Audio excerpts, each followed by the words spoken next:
I hope I'm live and audible to all of you. So there were little technical glitches because we were just doing a clinical case presentation, and now I have to switch the setup completely to suit this class. So took some time, apologies. So today we will take maximum 20 minutes. We will just brush up our understanding of adrenal gland physiology so that in the next session, we can start discussing the disorders of adrenal gland like the Cushing syndrome, Conn syndrome, right, Addison's disease, all of that. And to be able to deal with those diseases, we need to have the basic understanding of adrenal gland physiology, and that's what we are going to do here. It's not going to be a very detailed discussion on the biochemistry. It's primarily focused on what is required for us to understand adrenal gland and related endocrine disorders. Okay, so what is our adrenal gland? Adrenal glands are tiny little glands. They are a pair of glands, tiny triangular shaped endocrine glands, which are located on top of the kidney, right? This is the basic introduction to adrenal glands. Now, each adrenal gland comprises of a capsule. So it has an external capsule. Of course, it is sitting on the kidney and it has a capsule. And then its tissue has two distinct regions. It is functionally distinct, anatomically distinct, right? So we'll call those regions as the outer one. We will call it as adrenal cortex. The outer one is cortex, and the inner one is adrenal medulla. Inner one is adrenal medulla. So if I have to label it, this is going to be my capsule, and the outer one will be the adrenal cortex, and the inner one is adrenal medulla. Each adrenal gland weighs around 4 to 5 grams. So they are very tiny little glands. They are not bulky glands. It weighs around 4 to 5 grams. Okay. Now, this adrenal gland, why do I say that medulla and cortex are anatomically and functionally distinct? Because, well, they're easily identifiable as two separate regions, and the hormones produced by them are totally different, right? So let us look at the adrenal gland, cortex and medulla. What are the hormones produced by these regions? Now, when it comes to adrenal medulla, which is there at the core, adrenal medulla comprises of 10 to 20% of adrenal mass. Means whatever is the total 4 to 5 grams, out of that only 10 to 20%, means maximum 1 gram is going to be of adrenal medulla. So this comprises of 10 to 20% of the adrenal mass. This is functionally and anatomically distinct because it is derived from neural crest cells. Derived from neural crest. And this medulla is considered as an extension of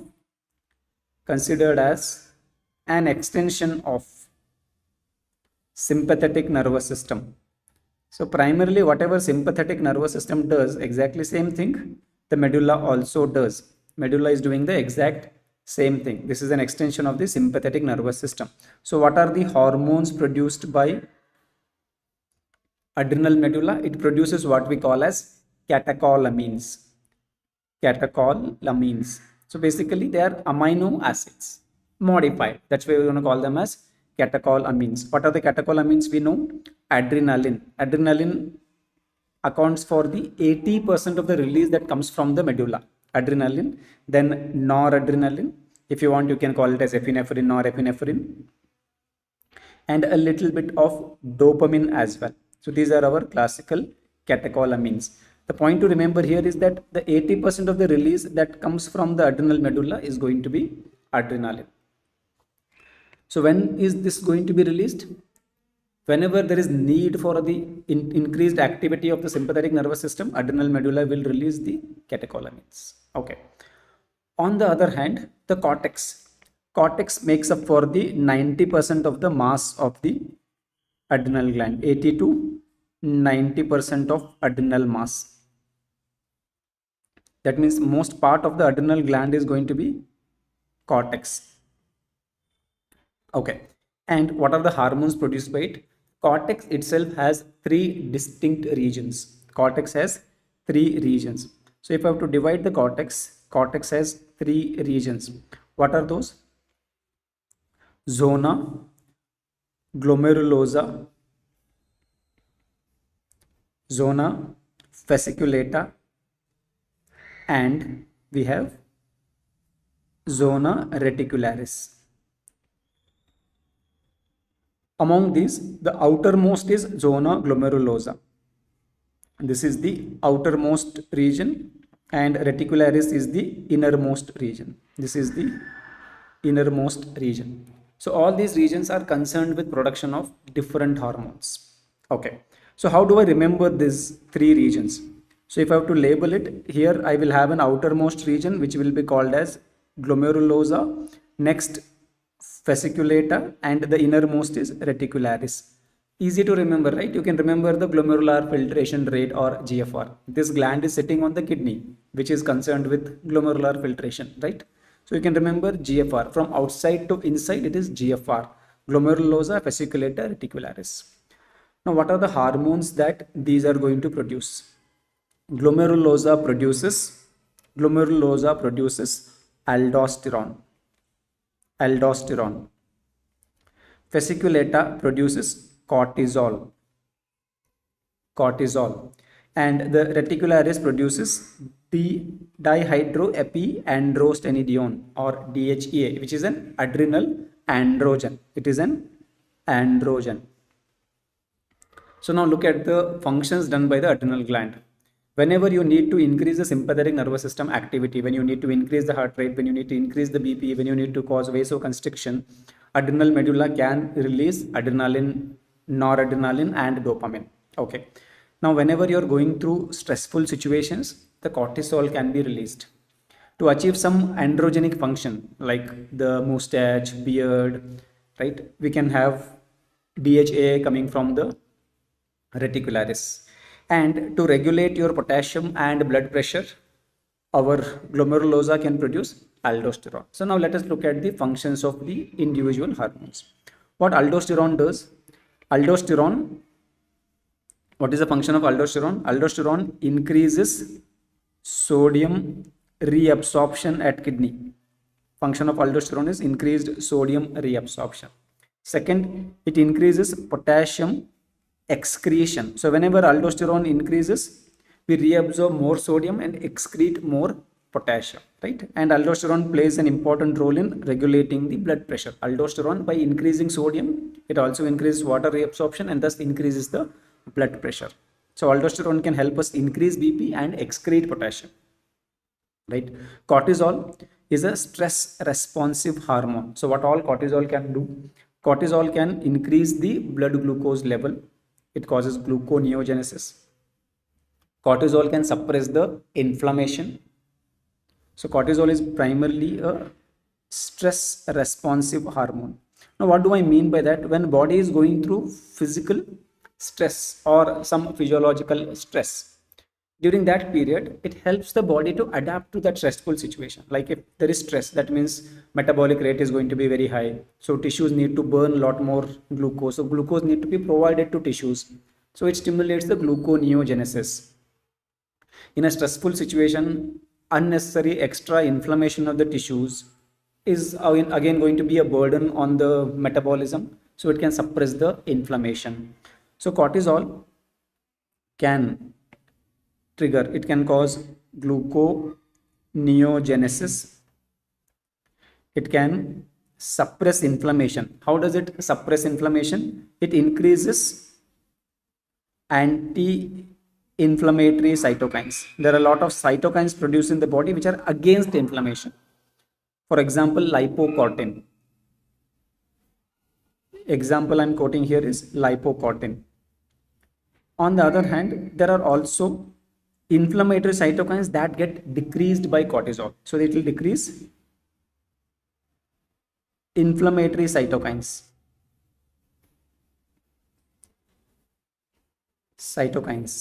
Like the interleukin 1, interleukin 6. These are all inflammatory cytokines. They get decreased. So the net result of this is that our cortisol can suppress inflammation. But suppressing inflammation is not always a good thing, because it can also suppress immune response, because inflammation is part of our immune response. So cortisol can decrease inflammation but also suppress immune response. Okay, so what else cortisol can do? The cortisol can also decrease fibroblast activity.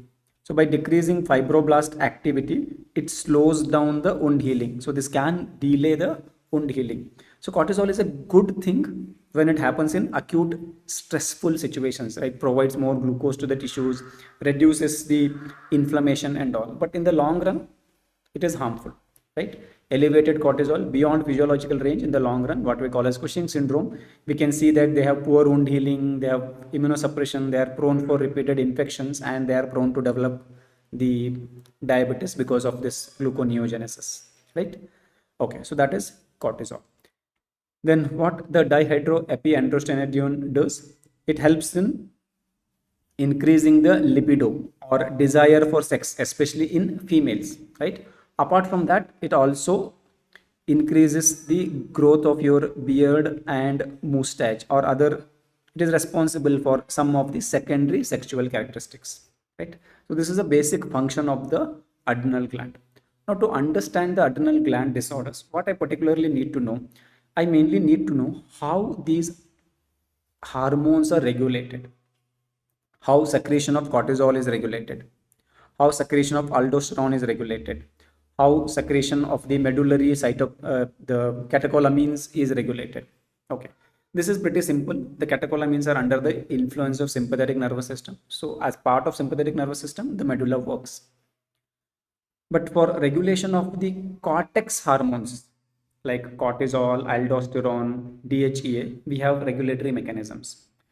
There is not a standard regulatory mechanism which regulates everything, because the purpose of these hormones are different. So there are different regulatory mechanisms. So first we will look at the most important, that is how do we regulate the cortisol levels in the blood, because cortisol levels are beneficial in a stressful situation, but abnormally elevated cortisol levels have their own consequences. Similarly, low cortisol levels means you are not ready for the stress. So you cannot adapt to the stressful situation. Your physiology fails. You can have hypotension, shock, and die. So how do I regulate the cortisol levels in a normal range? So whenever there are triggers can be either physiological, which is basically metabolic, or physical stressors. Physical stresses, they act as a trigger. Okay, so what do they trigger? Examples I can quote as physiological or physical stressors are like infection, hypoglycemia. So when blood glucose level is low, it's a stress on the physiology, right? Hypoglycemia. Okay, then patients in a state of shock or hypotension.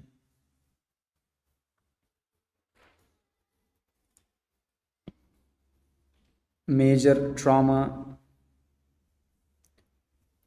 These are all stress factors, right? So what do they do? These stress factors stimulate the hypothalamus to produce a hormone which is called as ACTH. ACTH. But ACTH is not directly formed in the ACTH form.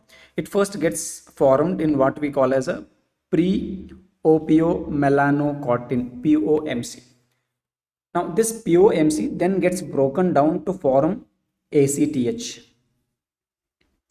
And another breakdown product of this POMC is alpha melanocyte stimulating hormone, or alpha MSH.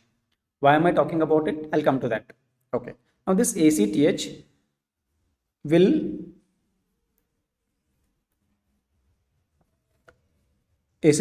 coming from the pituitary gland will come to the adrenal gland. I forgot to mention the hypothalamus primarily releases. Okay, let me just correct it here.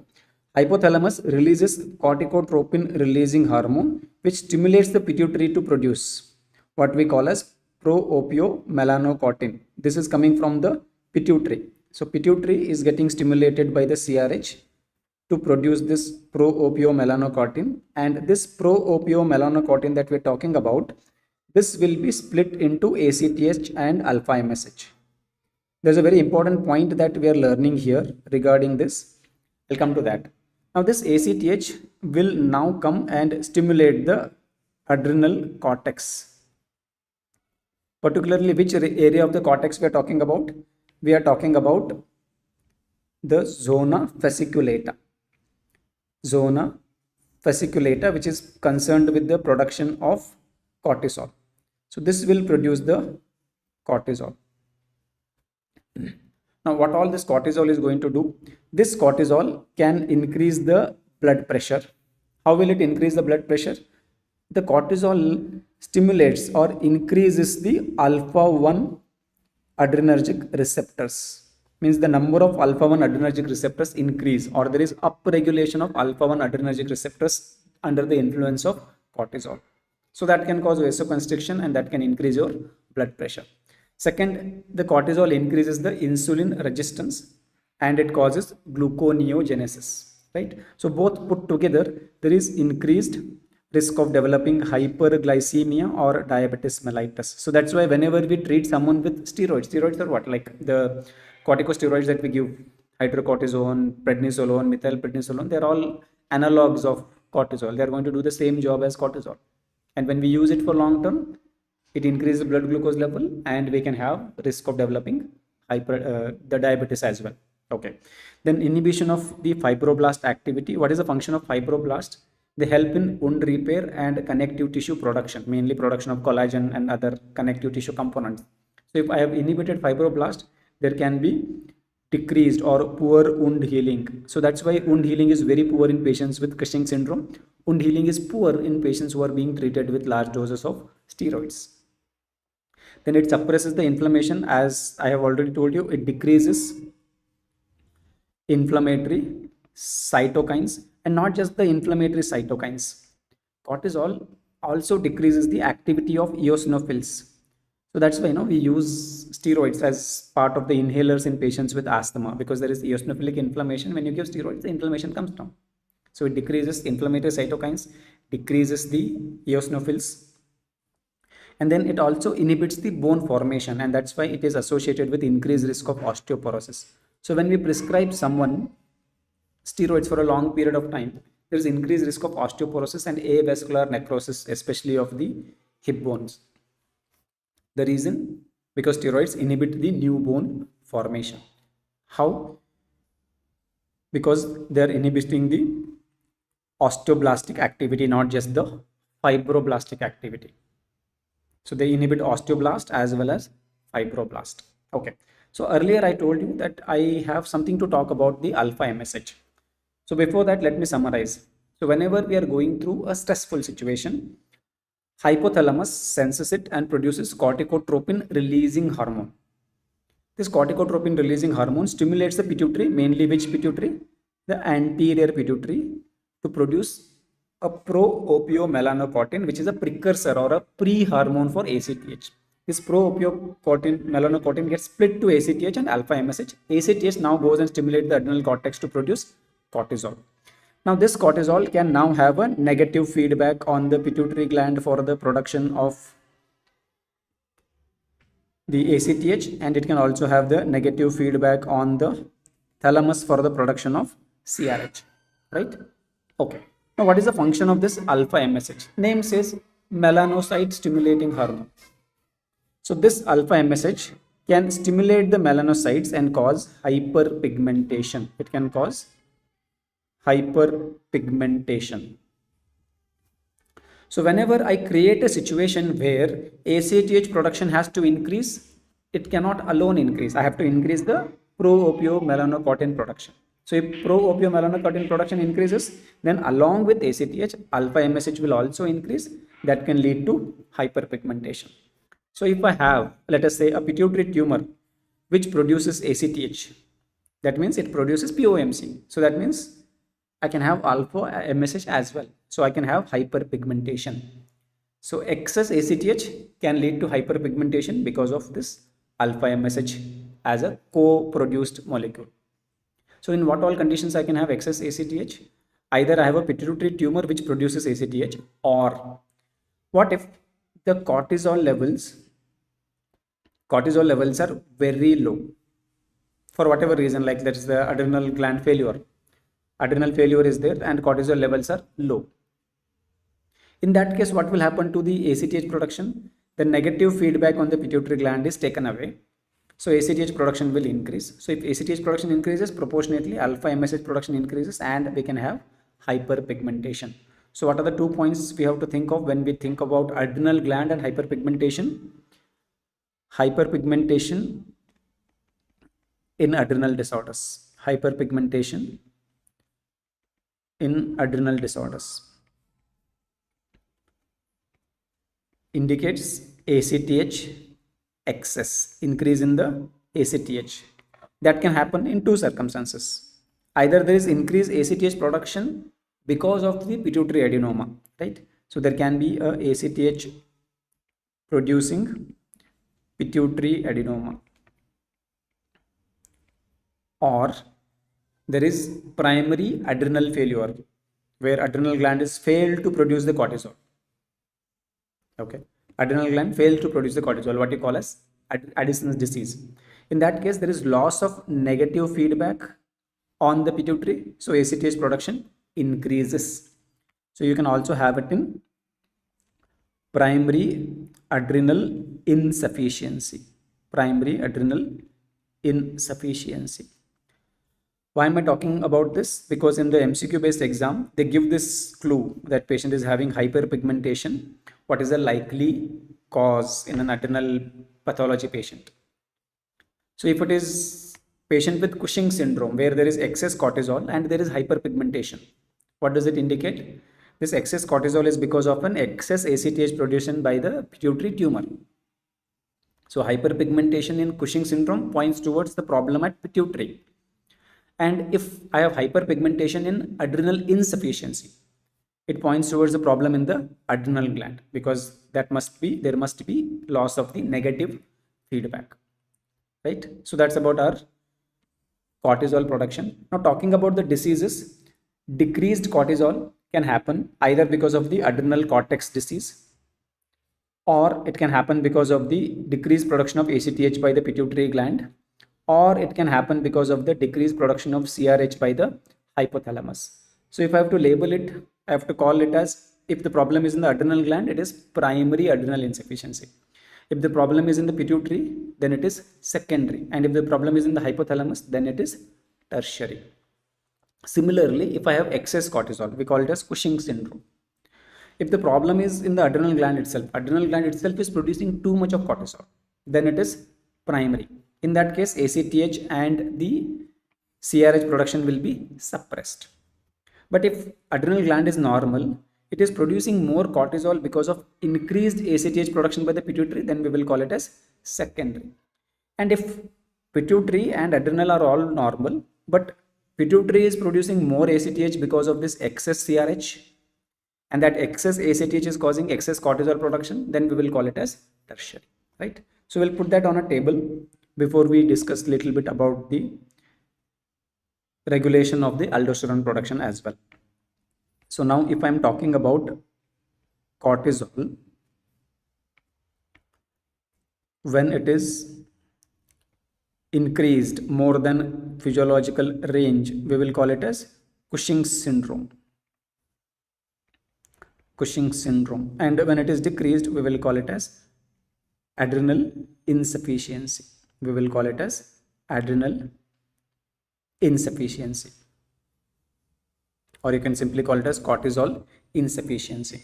Now this Cushing syndrome can be primary, secondary, or tertiary. So when do I call it as primary, when do I call it as secondary, and when do I call it as tertiary? Primary is where the pathology is in adrenal glands. Secondary is when the pathology is in pituitary,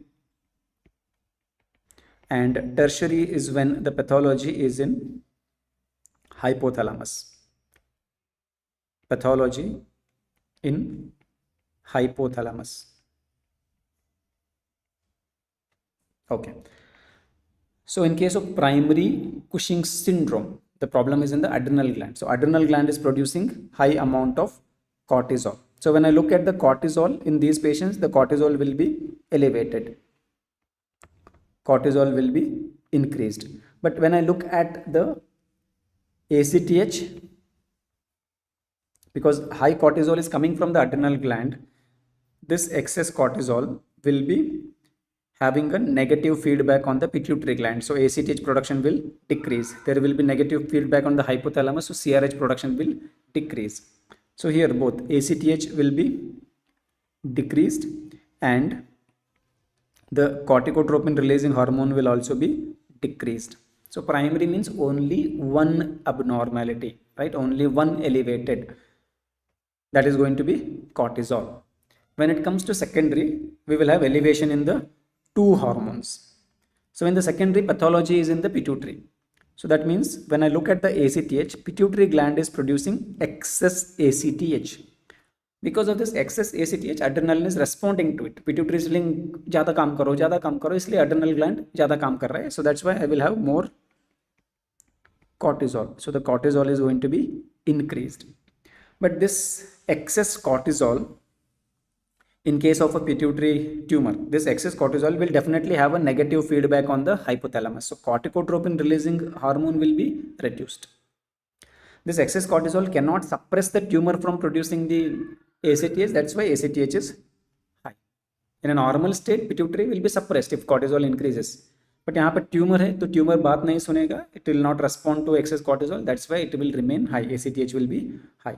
So in the secondary, the problem is primary. The problem was in the adrenal gland itself. Adrenal gland itself was producing more cortisol. यहाँ पे the problem is in the pituitary. Pituitary is producing more ACTH. That is causing more cortisol. But that cortisol will inhibit the CRH production. So when I look at the CRH, that will be decreased. तो यहाँ पे कितने hormones increase हैं? दो. Primary में सिर्फ एक ही increase था, सेकेंडरी में दो, टर्शरी में तीनों. टर्शरी में what is the problem? In the tertiary, the pathology is in hypothalamus. So hypothalamus produces increased amount of corticotropin releasing hormone, and this increased corticotropin releasing hormone leads to increased production of ACTH. Increased production of ACTH results in increased production of cortisol. Increased production of cortisol. Now among these causes, primary, secondary, tertiary, मैं कौन से causes को I can call it as ACTH dependent, कि हाँ ACTH ज़्यादा नहीं होगा तो यहाँ पे cortisol production ज़्यादा नहीं हो सकता है. Which condition I can call it as ACTH dependent? Which condition can be called as ACTH dependent? Am I still not audible, guys? देखो, adrenal gland overactive है, इसको ACTH की ज़रूरत नहीं है. So then this is ACTH independent.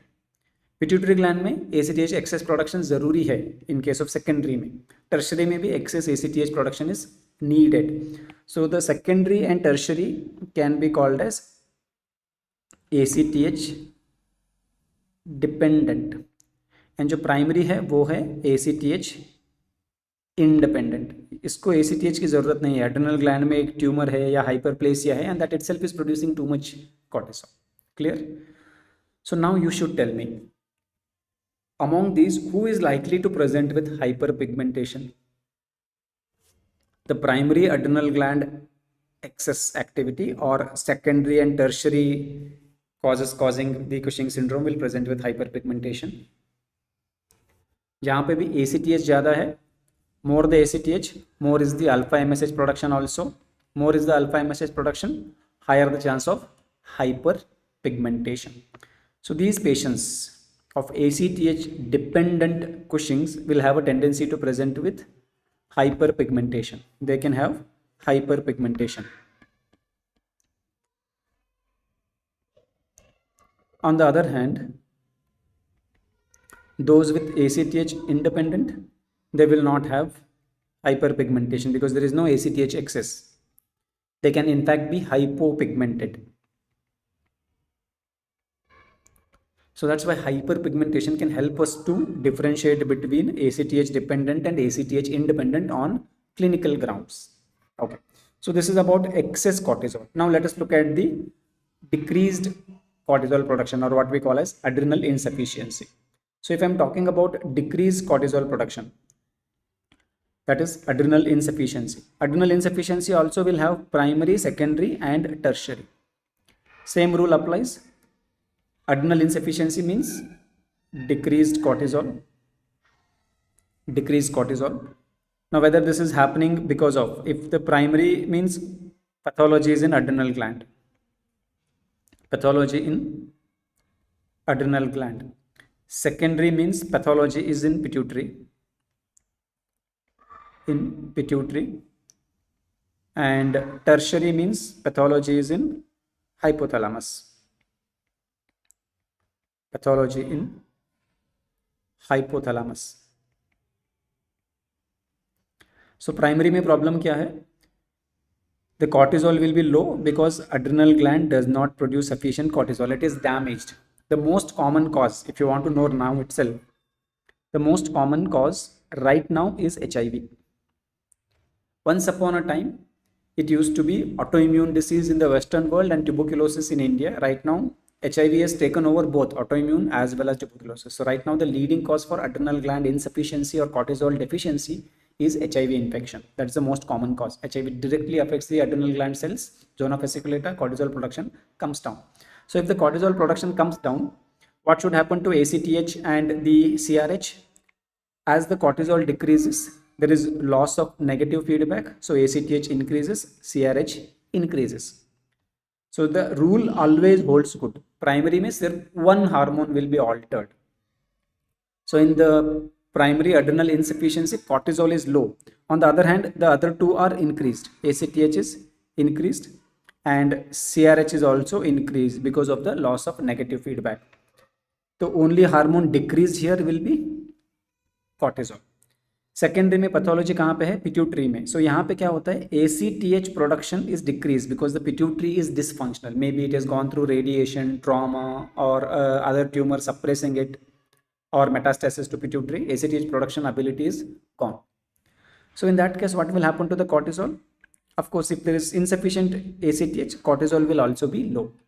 But what will happen to the CRH in this case? CRH in this case, this decreased cortisol will lead to the loss of negative feedback on the CRH production. So CRH will increase.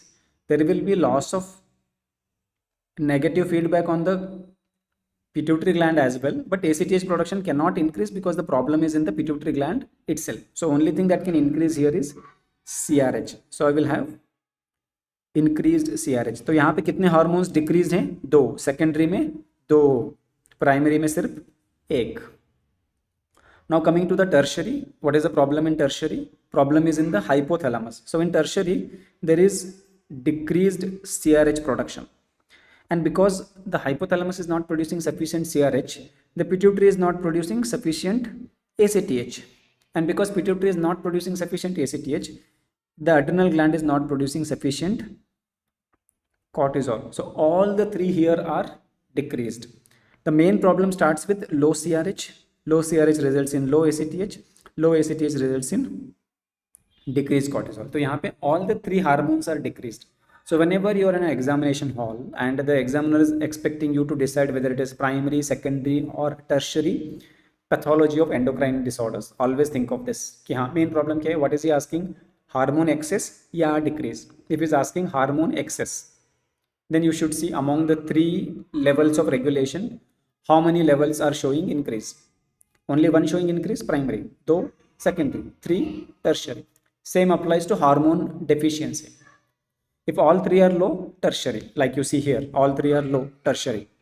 Only 2 are low, secondary. Only the main hormone is low, primary. Simple. This should not be a confusing point at all in the MCQ based exams. Okay, clear? Now you should tell me, among these, which patient is likely to have the hyperpigmentation? The only patient where ACTH is excess here is primary adrenal insufficiency. Secondary and tertiary, ACTH is low, so they will not have hyperpigmentation. But this patient will have hyperpigmentation, right? So this patient is likely to have hyperpigmentation. So if I'm dealing with a Cushing syndrome or cortisol excess patient and the patient is showing hyperpigmentation, it points towards ACTH dependent causes, secondary or tertiary. And if I'm dealing with adrenal insufficiency and patient is having hyperpigmentation, it points towards the problem in the adrenal gland, primary adrenal insufficiency. It could be autoimmune Addison's disease, or it could be the HIV or adrenal metastasis or any other localized causes to the adrenal gland, right? Problem is pointing towards adrenal gland. So this is going to be our basic physiology of the cortisol that you need to know. Mainly, you have to be aware of the regulation of the cortisol release, the functioning starting from hypothalamus, proopiomelanocortin, ACTH, pituitary, ACTH, and then eventually cortisol, and how there is negative feedback, and how increased ACTH influences the hyperpigmentation. Okay, now let us also take a quick look at the regulation of aldosterone production. Aldosterone is the hormone which is coming from glomerulosa. Fasciculata is producing cortisol, right? Again, remember GFR.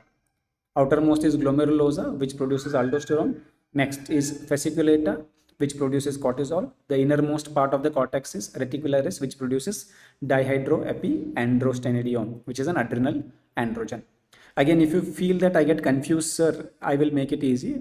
All you have to remember is all of you are fan of football clubs, right? So just think of FC, football club.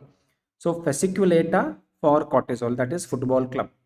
The layer wise GFR, from outside to inside GFR, and then fasciculata for cortisol. Okay, so then you have glomerulosa for aldosterone and reticularis for DHEA. Now, how am I going to regulate this aldosterone? The triggers for aldosterone release is mainly, what is the function of aldosterone? Excrete potassium, reabsorb sodium. So whenever potassium increases, right, whenever there is increase in the potassium or hyperkalemia, aldosterone gets activated. Similarly, whenever there is decrease in the blood pressure as part of the RAS, aldosterone gets activated. So now this hyperkalemia and hypotension can activate the RAS, and RAS, as we know, it has renin, angiotensin, aldosterone system. So it has two components. One is angiotensin, the other one is aldosterone. So it all starts with the angiotensinogen, which is produced by liver, and an enzyme renin converts this angiotensinogen to angiotensin 1, and then another enzyme. So renin is coming from the kidneys.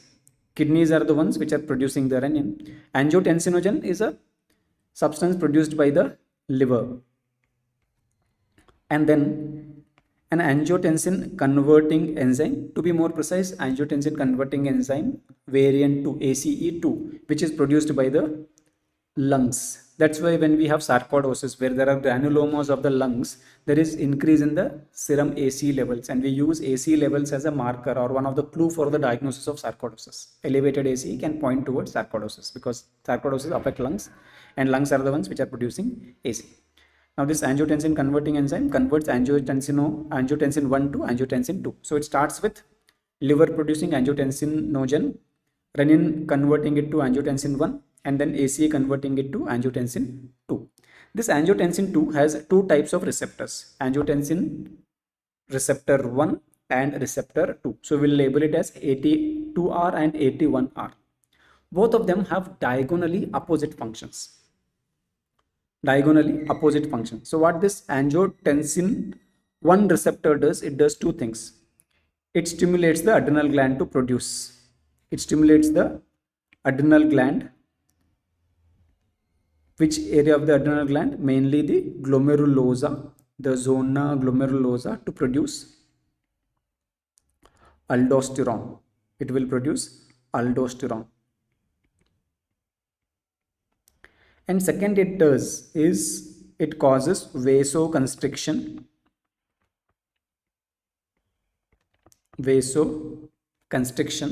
And this angiotensin 1 receptor activity is not only causing vasoconstriction. Vasoconstriction is going to help you increase the BP. BP was low, no? It was triggered by low BP.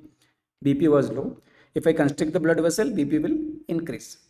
But what else it does is, this is a proliferative stimulus, means it helps or it stimulates the cells to replicate more rapidly, which is not a good thing. It leads to organ dysfunction. Long-standing hypertension causes hypertensive nephropathy, hypertensive retinopathy. All of them are because of this proliferative action of the angiotensin 2 through this angiotensin 1 receptor.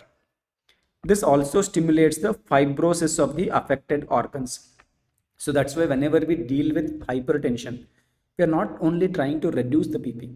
See, today when you talk about hypertension, you have a long list of medications. I can give beta blockers, I can give diuretics.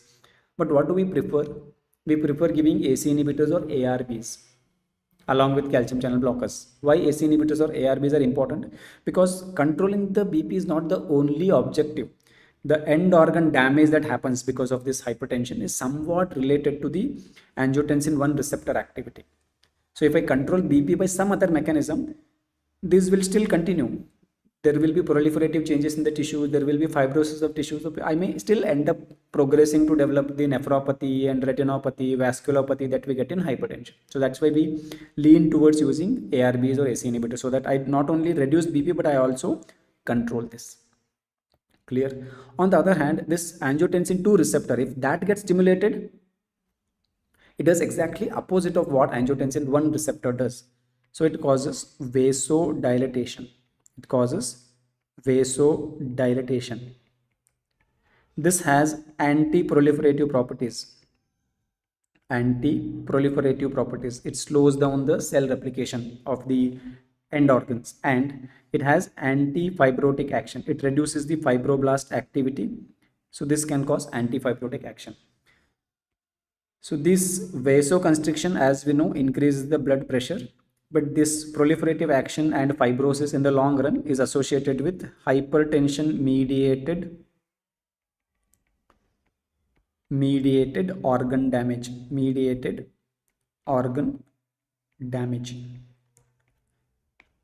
So now, in the last 1 decade, there's a lot of research going on trying to develop drugs which stimulate the angiotensin 2 receptors, so that I can cause vasodilatation, I can bring down the BP, and I can also slow down the progression of this hypertension mediated organ damage that happens because of angiotensin 1 receptor activity.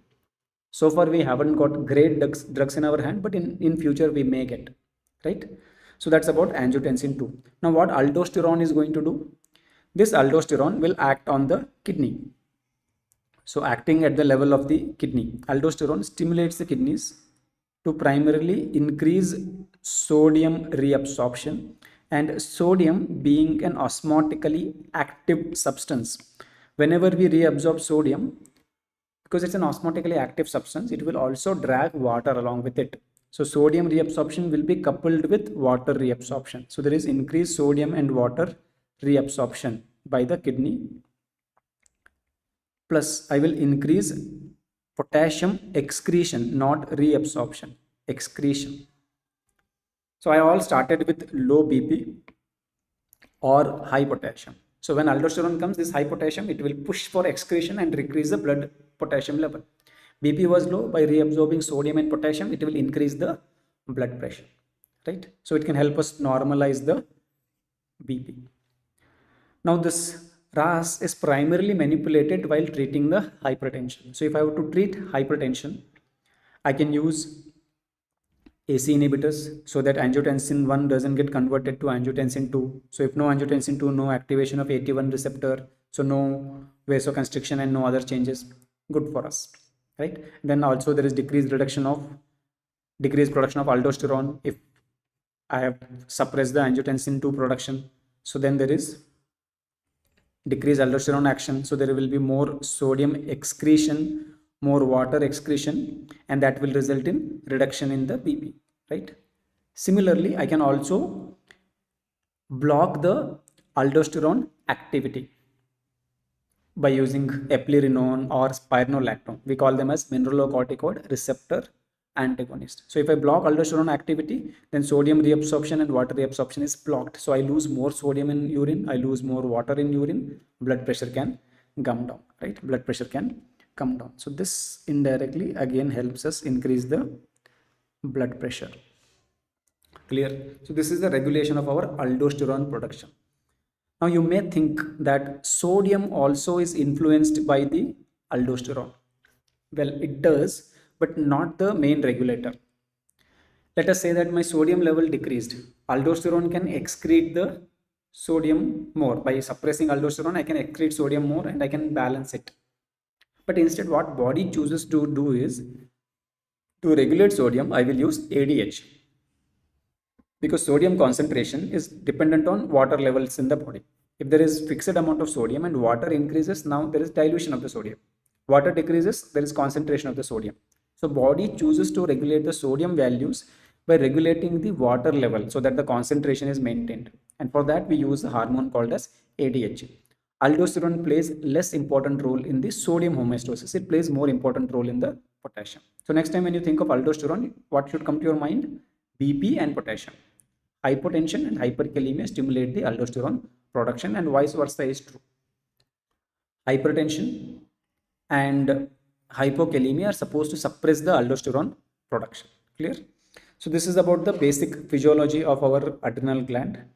What we have tried to understand is how the regulation happens and how we use the term primary, secondary and tertiary, and what are the abnormalities are expected in primary adrenal insufficiency, secondary adrenal insufficiency, tertiary adrenal insufficiency, primary adrenal overactivity, that is Cushing syndrome, secondary Cushing syndrome, and tertiary, right? So with this backdrop, I will sign off today.